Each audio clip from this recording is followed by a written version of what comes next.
Olá, queridos, graça e paz. Como vocês estão? Espero encontrar todos bem e guardados pelo Senhor. Eu sou o André Marcos, convido a todos vocês a estudar a lição de número 4, que tem como título O Cristo Cósmico. O texto bíblico está escrito em Efésios, no capítulo 1, até o capítulo de número 3. A lição de hoje tem um tema muito interessante, pois fala sobre a profundidade da obra de Cristo. Em Efésios, Paulo fala de um mistério que até então não tinha sido revelado, somente agora. Isto é, convergir em Cristo todas as coisas, celestiais ou terrenas, na dispensação da plenitude dos tempos. Mais adiante, o apóstolo Paulo fala que Deus uniu judeus e gentios. Em Cristo, Deus está criando não somente uma nova geração, mas um novo mundo. Seu sentido é mais do que moral, é cósmico. Aquele que está em Cristo faz parte do novo mundo de Deus. O primeiro ponto que eu quero compartilhar com vocês dessa lição, que fala sobre Cristo, autor e sustentador da criação, precisamos ir até o livro das Origens, onde fala sobre a criação do universo.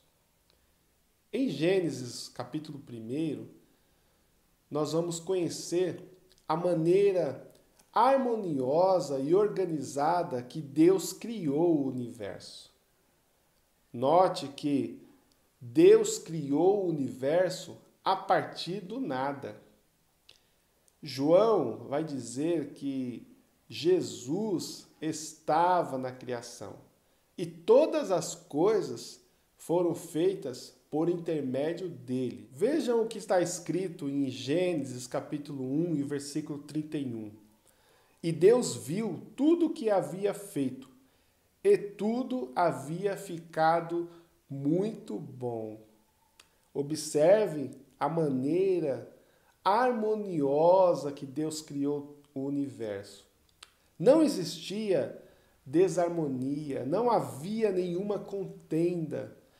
Tudo que Deus havia feito tinha ficado muito bom. Em Hebreus, capítulo 11, versículo 3, diz assim: pela fé entendemos que o universo foi formado pela palavra de Deus, de modo que o que se vê não foi feito do que é visível. Aqui nós vamos conhecer a palavra grega cosmos, que foi traduzida como universo. Essa palavra grega, cosmo, significa organização, ordem, limpeza, beleza. Interessante que a palavra cosmético, que é bastante conhecida pelas mulheres, ela tem a sua origem na palavra cosmos, que significa beleza. Portanto, Deus criou o universo, Ele organizou todas as coisas, Ele formou todas as coisas e deu beleza em todas essas coisas. Mas no capítulo 3 de Gênesis, vamos perceber que o pecado alterou as relações do homem para com Deus, para com o próximo e com a natureza. O pecado afetou todas as coisas. Deus está refazendo o mundo. Todas as coisas hão de convergir em Cristo. O segundo ponto que queremos compartilhar com vocês, que fala sobre o mundo novo de Deus, queremos destacar que essa ideia não foi inventada por Paulo. Ela não é estranha aos demais autores da Bíblia. Observe a visão de João, que está escrito no livro do Apocalipse, no capítulo 21 e o versículo 5. Aquele que estava assentado no trono disse: Estou fazendo nova todas as coisas. E acrescentou: Escreva isto, pois essas palavras são verdadeiras e dignas de confiança. Em Apocalipse, capítulo 22, quando a obra de Cristo chega na sua consumação, vamos perceber que o Éden está de volta. Tudo aquilo que se perdeu na queda se recupera em Cristo. Vamos aqui fazer algumas comparações e gostaria que depois você estivesse lendo cada versículo que eu mencionar aqui. Compare o que está escrito em Gênesis, capítulo 2 e o versículo 17, com Apocalipse 21 e o versículo 4. Compare o que está escrito em Gênesis, capítulo 3 e o versículo 16, com o Apocalipse 21 e o versículo 4. Compare o que está escrito em Gênesis, capítulo 3 e o versículo 17, com Apocalipse, capítulo 22 e o versículo de número 3.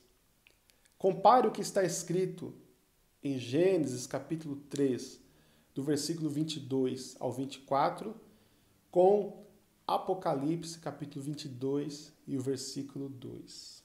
Para concluir o segundo ponto, eu quero compartilhar com vocês o texto que está escrito na segunda carta de Pedro, no capítulo de número 3, o versículo 11 até o versículo 13, que diz assim: Uma vez que tudo será assim desfeito, vocês devem ser pessoas que vivem de maneira santa e piedosa, esperando e apressando a vinda do dia de Deus. Por causa desse dia, os céus incendiados serão desfeitos, e os elementos se derreterão pelo calor.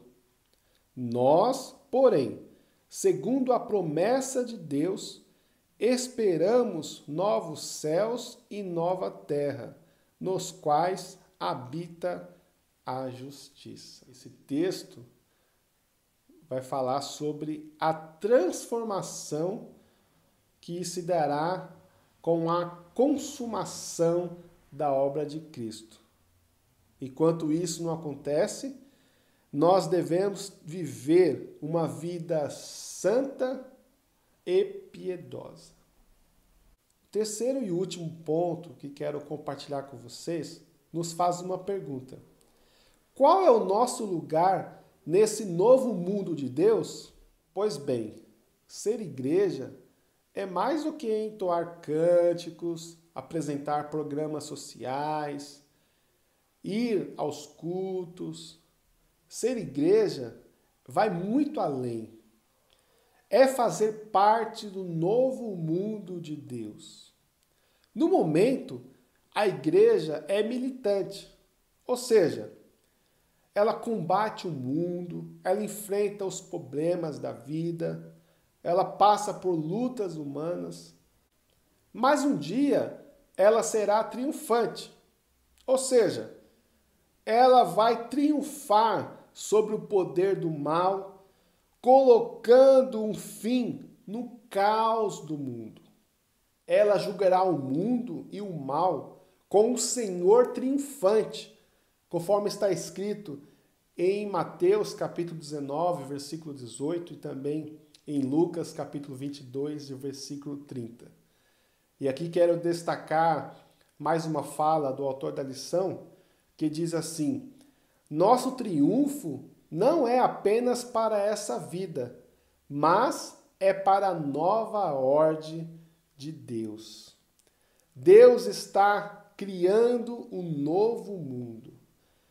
Em Cristo hão de convergir todas as coisas. Veja o que está escrito no livro do Apocalipse, o capítulo 21 e o primeiro versículo, que diz assim: Então vi um novo céu e uma nova terra, pois o primeiro céu e a primeira terra tinham passado, e o mar já não existia.